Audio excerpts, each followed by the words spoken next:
गरीब पति लकड़ी की कार।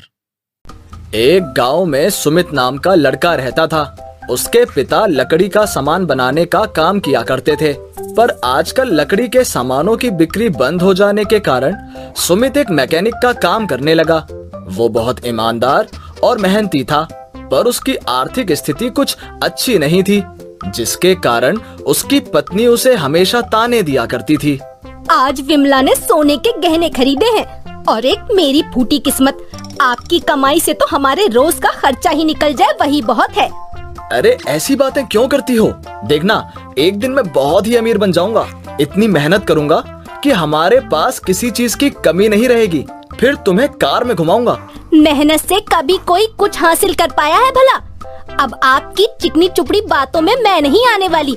जब से इस घर में मेरी शादी हुई है, मैंने तो सपने देखना ही छोड़ दिया है। सुमित गैरेज में खूब मेहनत करता, दिन भर अपने काम में ही लगा रहता। अब तो वो अपने खाने पर भी ध्यान नहीं देता था। उसकी कड़ी मेहनत को देखकर उसके गैरेज का मालिक कहता है, क्या बात है सुमित, आजकल तुम गैरेज में दिन रात कड़ी मेहनत कर रहे हो। रात हो गई है, तुम्हें अब अपने घर जाना चाहिए। नहीं मालिक, मैं ओवर टाइम करूंगा। मुझे बहुत पैसे कमाने हैं। मैं एक कार बनाना चाहता हूँ, जिसके लिए मुझे पैसों की बहुत जरूरत है। ठीक है सुमित, जैसी तुम्हारी मर्जी, पर अपनी सेहत का भी ध्यान रखना। सुमित ओवर टाइम से मिले पैसों को एक गुल्लक में जमा करता जाता है और कुछ दिन बाद जब गुल्लक भर जाती है तो वो उस गुल्लक को फोड़कर सारे पैसे बाहर निकाल लेता है। आखिरकार मैंने इतने पैसे जमा कर ही लिए। अब इन पैसों से मैं कार के पार्ट्स खरीदूंगा और फिर उससे कार बनाऊंगा। कहीं आप पागल तो नहीं हो गए हैं? आप कार बनाएंगे? फिर तो बन गई कार। हाँ सुमन, आज तक मैंने तुम्हें कभी कुछ नहीं दिया, पर मेरी दिली इच्छा थी कि मैं तुम्हें कार में घुमाऊं। इसलिए कई दिनों से मैं थोड़े थोड़े पैसे जमा कर रहा था। आज गुल्लक में बहुत पैसे हो गए हैं। इससे मेरे कार के लिए अच्छा खासा सामान आ जाएगा। सुमित दिन रात मेहनत करके कार को कंप्लीट बना लेता है। वो उसे चलाकर देखता है और कार चल पड़ती है। सुमित की खुशी का कोई ठिकाना नहीं रहता। ओह, आखिरकार मैंने बना ही लिया। मेरी कार, मेरी खुद की कार। अब सुमन मुझ पर कभी गुस्सा नहीं करेगी। पूरे इलाके में शायद किसी के पास ऐसी अनोखी कार नहीं होगी। शाबाश सुमित, शाबाश। ऐसी लाजवाब कार तो हमने कभी नहीं देखी। मुझे तुम पर गर्व है। जल्द से जल्द ही कार अपनी पत्नी को दिखाओ। हाँ मालिक, अभी जाता हूँ। सुमित गाड़ी लेकर अपने घर के लिए निकल जाता है। वो मस्ती से कार चलाता है और गाना गुनगुनाता है। चला जाता हूँ किसी की धुन में, धड़कते दिल के तराने लिए।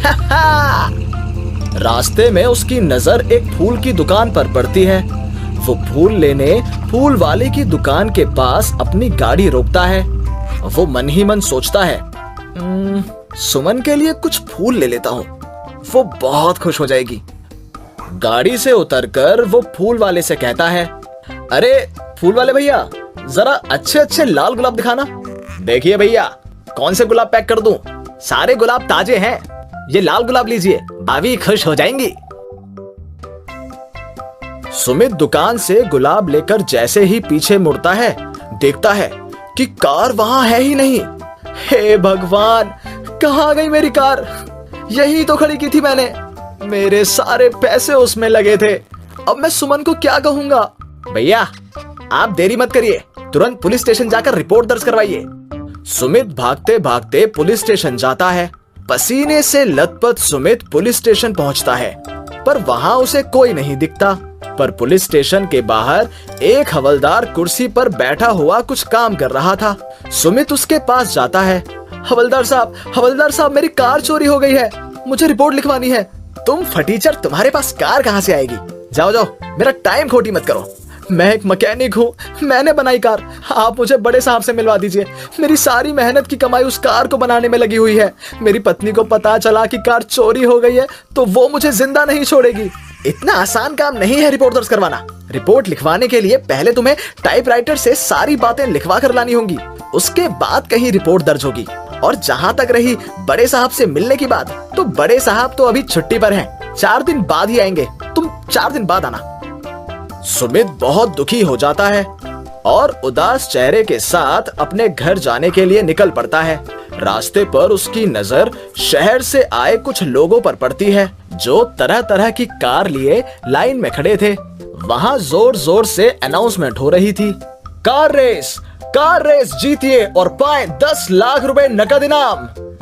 अगर मेरे पास मेरी कार होती तो आज मैं जीत जाता, पर शायद मेरी किस्मत में ऐसा लिखा ही नहीं है। सुमित घर पहुंचता है और सारी बात सुमन को बताते हुए कहता है, मुझे माफ कर दो सुमन, शायद मेरी किस्मत में खुशियां है ही नहीं और मैं तुम्हें भी खुशी नहीं दे पा रहा।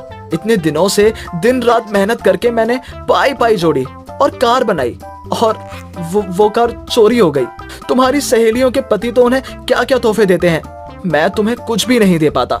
मैं किसी काम का नहीं। क्यों जी, मैं आप पर गुस्सा करती हूँ तो आपने तो मुझे बिल्कुल बेगैरत ही समझ लिया। आपने इतनी मेहनत करके मेरे लिए कार बनाई, इतनी किस्मत वाली तो मेरी कोई सहेली नहीं हो सकती है।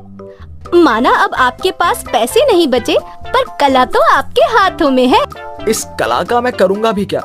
अगर आज मेरी कार रहती तो मैं कार रेस में हिस्सा लेकर 10 लाख रुपए जीत जाता। मेरे पास एक आइडिया है।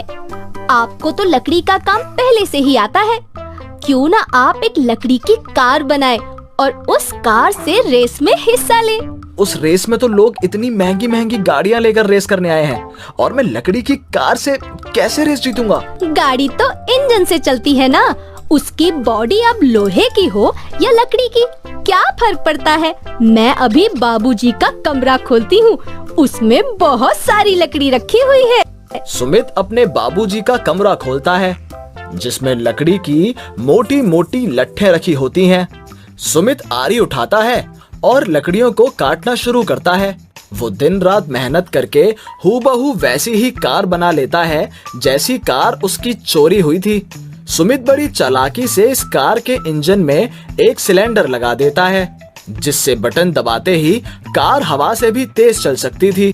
देखा जी, मैंने कहा था ना, आप कार बना लेंगे। मुझे आप पर पूरा भरोसा है। अब आएगा मजा, तुम देखना। अब मेरी कार की स्पीड का कोई मुकाबला नहीं कर पाएगा सुमन। ये सब तुम्हारे विश्वास के कारण ही हो पाया है। अब आप देरी मत करिए, जल्द से जल्द कार रेस में जाइए, कहीं ऐसा ना हो कि रेस शुरू हो जाए। सुमित अपनी लकड़ी की कार लिए कार रेस में जाता है। उसकी लकड़ी की कार को देखकर वहाँ बाकी लोग हंसते हुए कहते हैं, देखो देखो कैसा बेवकूफ आदमी है, लकड़ी की कार लेकर कार रेस में आया है। ये बैलगाड़ी हमारे कार के आगे नहीं टिकेगी। यहाँ कोई भी मुंह उठाकर रेस में भाग लेने चला आता है यार। छोड़िए जी, क्यों इनकी बातों पर ध्यान देते हैं। आप अपना मनोबल टूटने मत दीजिए, हम तो इसी कार से जीतेंगे। बड़ी हिम्मत करके सुमित उस रेस में अपनी कार लेकर रेसिंग ट्रैक पर खड़ा हो जाता है। सब लोग उसकी तरफ देखकर उसका मजाक बना रहे होते हैं। वो बहुत शर्मिंदगी महसूस करता है और इसका मनोबल टूटने लगता है। जैसे ही रेस स्टार्ट होती है, सारे लोग सुमित से आगे निकल जाते हैं। अरे यार, क्या ये सिलेंडर का बटन काम क्यों नहीं कर रहा? अरे चालू हो जा मेरी कार, मेरी इज्जत तेरे हाथ में है। लगभग रेस खत्म ही होने वाली होती है और सुमित सबसे पीछे छूट जाता है। आपको जीतना होगा सुमित जी, आपको आज साबित करना है इन लोगों को कि आप कितने काबिल हैं। किस्मत बार बार मौका नहीं देती। लेकिन तभी करिश्मा होता है।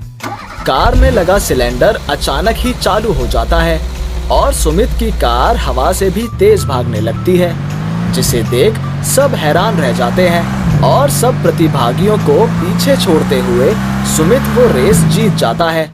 सुमित पहली पोजीशन पाकर रेस जीत जाता है। सारे लोग सुमित की तारीफ करते हैं।